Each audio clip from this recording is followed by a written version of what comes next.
Akhirnya the Pixel 10 Pro Fold masuk Malaysia. Dan aku nak tunjuk korang apa spesifikasi dia dan berbaloi ke tidak kalau korang nak beli Fold ni. So the Pixel 10 Pro Fold pakai Tensor G5. Tensor G5 ni korang boleh jumpa dekat Pixel 10 yang lain. Dan dia ada juga datang dengan 16GB RAM dan bermula dengan 256GB storage. Tapi onto the main selling point dia adalah dia merupakan satu foldable.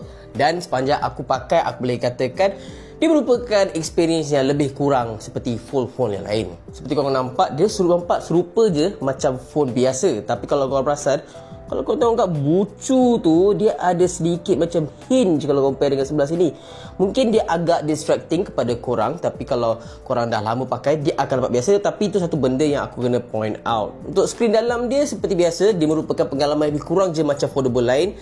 Dan dia juga ada downside di mana dia still ada crease. Kalau korang tengok dekat certain angle, seperti kalau korang tengok straight forward je, dia tak ada masalah. Tapi once ada cahaya dekat tepi yang memantul dan dia pergi ke mata korang, korang akan nampak that sedikit macam reflection yang akan jadi satu gangguan lah. Tapi on the fold side, at least korang dapat skrin yang lebih besar. Dan bagi aku, untuk layan YouTube, social media, multitasking, ni merupakan skrin yang sangat-sangat bagus. Dan yang suka fotografi ataupun videografi, jangan risau, Pixel 10 Pro Fold got you covered. Baru-baru ni aku pergi kenduri kahwin member aku dan aku ada ambil gambar dan suruh kawan-kawan aku ambil gambar selfie, gambar apa lah.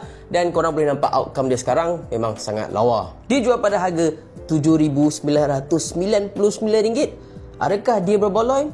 Tu depends on korang. Tulis pendapat korang dekat komen dan kita jumpa di video seterusnya. Ciao.